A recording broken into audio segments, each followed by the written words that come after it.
Thanks for joining us at Right On Replicas, where we're proud to bring you the best scale model kit reviews on the planet. This review covers the B-25 Doolittle bomber. It's a 1/64 scale kit from Atlantis, number H216. Now we're making some changes and improvements around ROR, and along with some studio equipment updates, we've got a new program director. His name is Newt Necht, but I just call him Newt, so say hello, Newt. Hi. Is that it? That all you have to say? Yeah. Okay, another movie about Doolittle makes its debut today, and ROR has decided to build a replica of the B-25 Mitchell that Jimmy Doolittle and 16 other brave pilots used on a top-secret mission for a bombing raid on the Japanese mainland after the surprise attack on Pearl Harbor. Doug, it's not the same Doolittle. What? The new movie's about a different guy named Doolittle. What? You've got to be kidding me. Hold on, just a minute, folks. Well, hold on. Here, I'll show you. What are you going to do? Call me? Is that... hey, how do you get that on your phone? Is that the internet? Dang it. All right, listen. Okay. You gotta fix that. Well, Newt just informed me that the new movie is about some guy named Doolittle who talks to animals or whatever. They can see the real Doolittle in the movie Midway that came out about a month ago. And so, as I mentioned, this kit's from Atlantis. A shout out to them. It's an American company. Thanks for buying up the old Revell kits molds that were still here in the States from the new owners. Now, they're known for their space and wildlife kits, and this kit has 55 pieces molded in olive drab, clear canopies, and an innovative display stand, along with a nice set of water slide decals and instructions. It's a simplified kit with an attractive price and some snappy box art. When you're done, it's about 10 inches long and 12 3/4 of an inch with a wingspan. Here are those nice looking decals, and they're in two segments. You see the red-white line there. The stuff to the right is strictly for the number 1 Doolittle Raider plane that the Doolittle and Richard Cole flew on that mission. Now these are great register, and they've got good color. That you will need some setting solution to conform to the body. Also, remember to use the manufacturer safety and use guidelines when you see or hear any of the products used in the review. You can see here the 2019 script from Atlantis for their copyright, registered trademarks. And the kit we're going to start out with by getting some of the pieces and preparation with some interior chromate, zinc chromate paint for the interior portions and interior greens. So get these pieces out to do that. Now, be forewarned. Yes, there's going to be some flash, some sinks, maybe even an ejector pin mark or so. But nonetheless, I got this kit for $12 with a coupon at one of my favorite retailers. So be prepared to do a little extra work, but you can get it very reasonably. So put the wheel halves together here and then clean up the sprue attachment points in the flash. Now, I painted those with some rubber enamel, and then I finished up the outside with some chrome for the interior portions, or actually an aluminum paint for the center sections. The gear are basically aluminum. There are some small piston sections there towards the bottom. You can see they're still green here in this shot, and you can paint those chrome like the piston would be. So here's the finished product when you get them all painted up and assembled. You can do a little pre-detailing here. The props, the gun barrels, and even the tail cone is supposed to be flat black, but I found some research that indicated it was just painted like the bodies, because this was a very special top secret mission, and these planes were freshly painted just before they were loaded onto the aircraft carriers. So after you clean the little guys up here, you're going to paint the seat back there, of course interior green, and the characters themselves have tan uniforms, black boots, And there's a black steering mechanism with a dark green column. The goggles are brown, as well as the gloves, and then the flesh tones for the face. The helmets are hard. It's amazing how hard it is to find out information like that kind of detail about a 60-year-old airplane. But nonetheless, I painted the captain and the gunner with a yellow helmet, and the co-pilot with a blue helmet, who's on the left side of the plane, as indicated in the instructions. I don't know if those are all right or any of them are right at all, but that's the colors that I used. So here's some detailing on the console. I just picked out some of the controls with black and some aluminum, etc. for buttons and levers.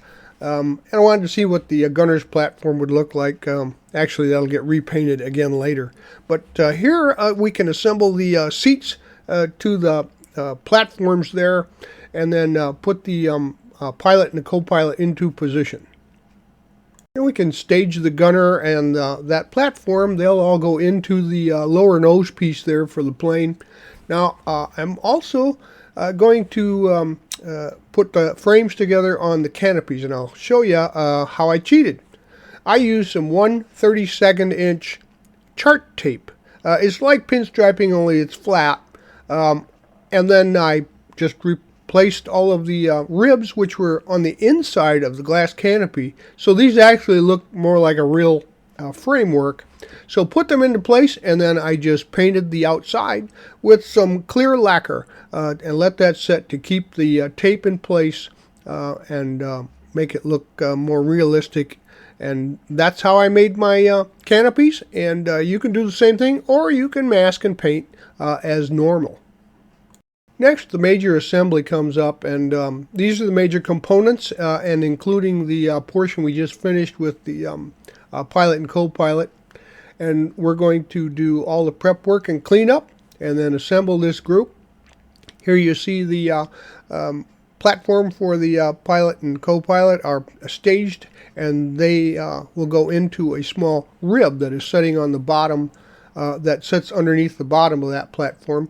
And we're going to glue that into position. You see the black arrow indicates where it stops, and then the red one on the rib there on the right side of the fuselage.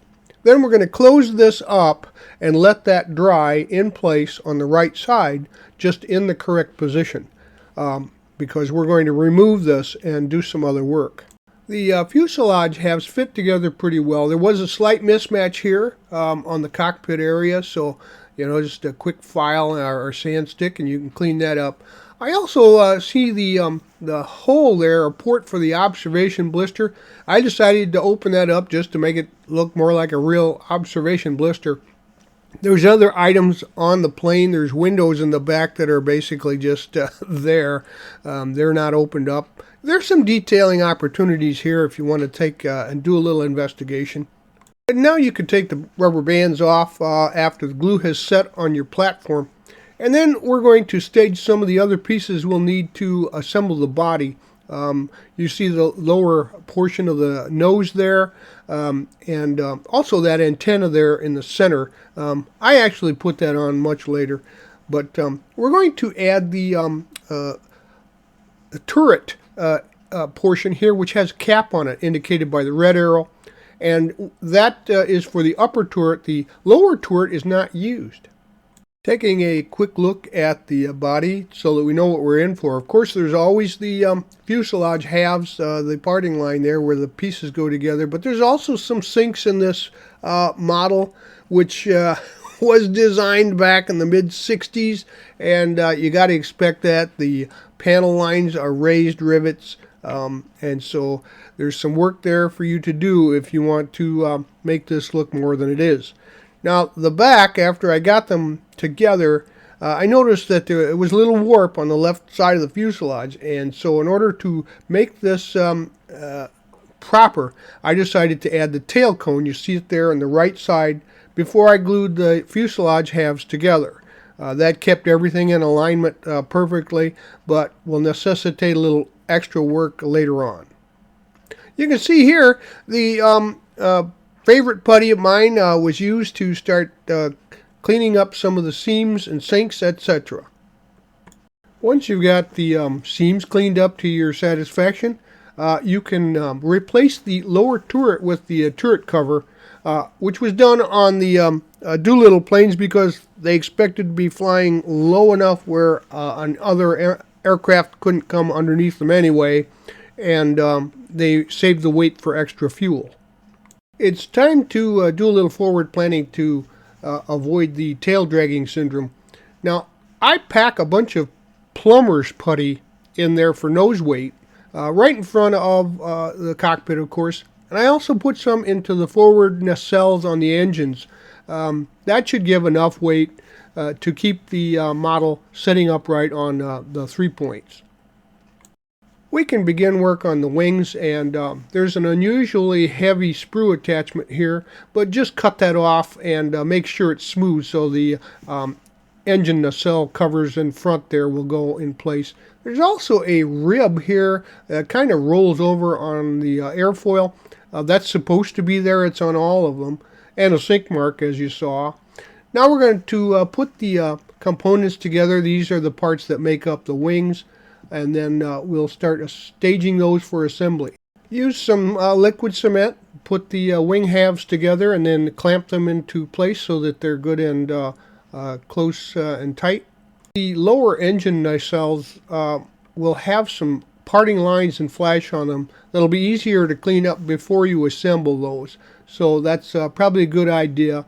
And then you're going to glue the nacelles into place on the bottoms of the wings. There's a sizable gap here where the engine nacelles fit to the wings.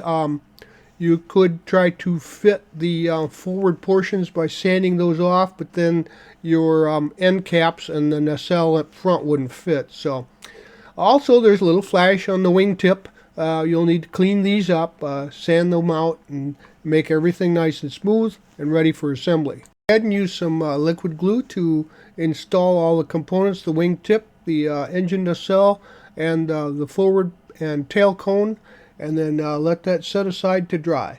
And we're going to use some putty to cover that seam up. That seemed to be the best solution for that issue. Now you can glue the nose piece, the lower nose piece, and the gunner's platform into position there.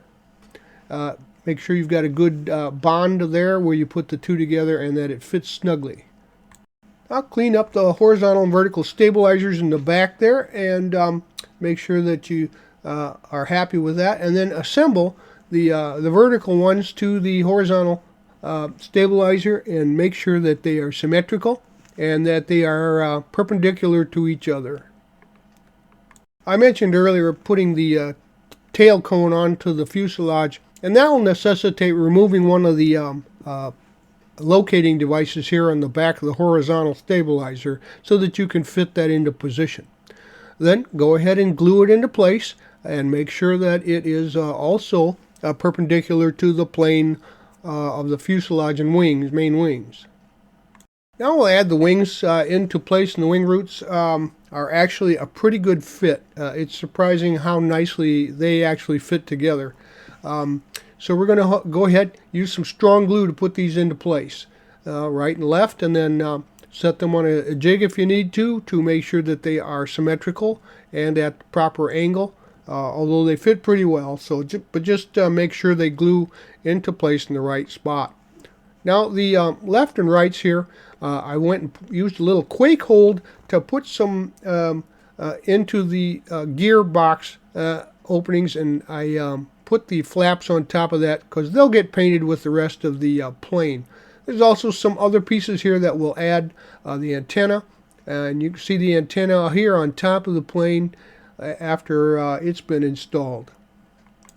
Now we're going to get ready for paint, and we need to enclose the cockpit area. So what I do is moisten some tissue, that's Kleenex tissue, and pack that in there nicely so that it covers up everything, keeps the paint out. Then I added the ball mount on the base of the plane and added the handle there so to have something to hold on to paint the airplane. I put on a nice light coat of light gray primer, and then another heavier coat to get that nice and cleaned up. Then looked it over and made any sanding or more preparation for a good finish before I went ahead. Now you can see here that the bottom is painted with a neutral gray. Now that is a tester spray called Flat Dark Aircraft Gray. It's number 1226.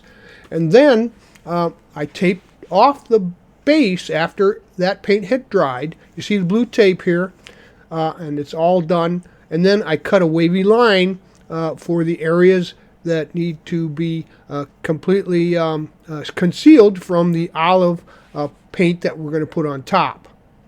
So you see here, after a few coats of olive drab paint, and that also is a Model Master, it's number FS34087 olive drab, and so that's completely coated. The tape is then removed and let it thoroughly dry. Here's a good look at the plane from the other angle. The top, of course, is all dark drab green, and you can see the wavy pattern that was present on the Raider B-25s.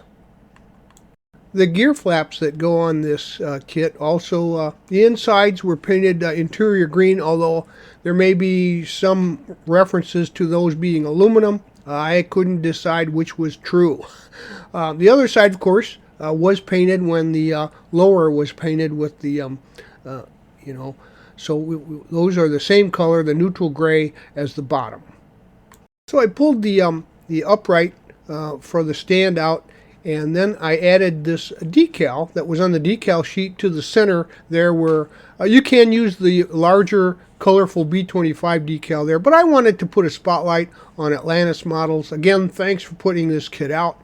I painted the upright drab green and then assembled the unit for display later. Now, unlike the turret and the propellers, which have those caps on them that allow those units to spin, the front gear has the tab built right into it. So I trimmed that off. I left the stub shaft there to insert into the model. You see here, this is a prototype fit, but I needed to do that because I closed this model all up, and you can't put the wheel in afterwards that way. So I fitted the wheels on here to make sure that I didn't have a tail sitter and that the parts went together properly. To prep the airframe for decals, it required a coat of clear gloss paint in order for good adhesion. The decals are great. They've got good register and they're colorful, but they're slightly thicker, and so it's easier for a novice to put them in place, but it takes a little help to get them to conform to everything. The first thing I did was put the prop stripe around the fuselage there, and I just put it into place. It overlaps that front gear door, and then go ahead and use a sharp hobby knife to trim that off later on. Now, the Doolittle planes were stripped of all identifiers except for the tail number there and the Army items, so that they could not tell what where they were coming from.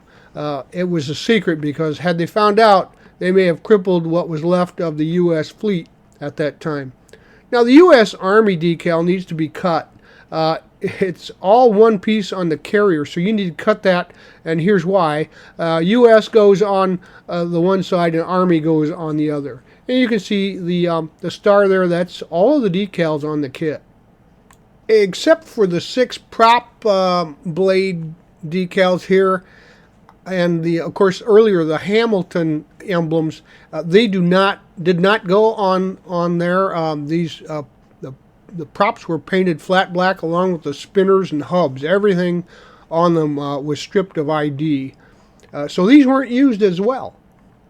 Let the decals dry overnight, and then give your whole airplane a good coat or two of flat clear to make it look like a regular Army issue.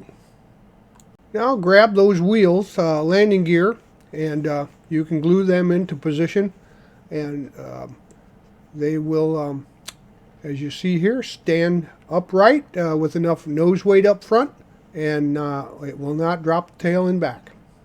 Now it's time to remove that Kleenex, the tissue there, for, the mask, so that push that in towards the cockpit and then clean up any residue that might be there. As you see, our intrepid crew is poised and ready for takeoff. Now the airframe is ready to receive the final pieces, and so stage those, and remember to scrape off any paint, for parts that you're going to glue into position. Here you see all of the gear flaps have been glued into place. The front nose flaps there, and then of course the main gear flaps are on the body side, the fuselage side. Also, we're going to install the upper turret, but there's some flash in the gun slots, so you'll have to clean that unit up nicely.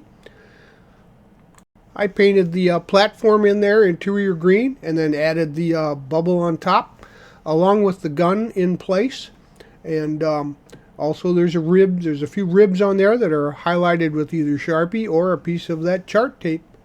I used crystal clear, crystal clear, to put the canopy and of course the blister, the turret in place there, and they fit very well. I was quite surprised. Here's another angle. You can see that it looks pretty convincing for a $12 kit. Now we'll use the crystal clear to add the nose piece, but this canopy has the gunners, and closes the front gunner there, and there's a small 30 millimeter weapon along with the main gun, and you're going to place the gunner into position with that gun using some slow setting tube glue so that you can move him around along with the 30 millimeter lower gun. And then you go ahead and put the crystal clear onto the nose piece, and then guide that into position, putting the guns through the holes in the canopy. Last but not least, it's time to add the rubber de-icing boots to the front portions of the wings and surfaces. Now, admittedly, this probably should have been done back when the whole body was painted with the clear. That makes cleanup a little easier, but it still works. I taped it up and put the flat black into position. Well, you're done with construction, and there'll be just a few parts left. You can see the upper turret pieces here, along with a couple of the caps for the propellers, etc., and some decals that weren't used in construction. Well, there you have it. This amazing little kit, brought back to life by Atlantis Models, is, in my opinion, a good-looking model for the money. I mean, let's face it, it is not your triple-digit figure model, but you know what? From about 2 feet away, it looks like a B-25 to me. Now, you can make it in one of the other liveries or just one of the standard B-25s with the other decal sheet option. So it's a versatile kit in that sense. But I just got done watching the Midway movie that featured the Doolittle raid, and I did a little investigation on that, and I am continually amazed at the bravery and ingenuity that they used to pull that off. Also, I was appalled, but it's a fact that almost 250,000 Chinese were killed because they were being punished for allowing and abetting their escape through China. So that was the war that was, and that was the bravery that we saw. So if I were you, I'd buy one and put it on my shelf. Well, we hope you like this premium step-by-step scale model kit review, and so that you don't miss any more, please subscribe to our YouTube channel. But you can find us on Facebook and our website, rightonreplicas.com. Thanks!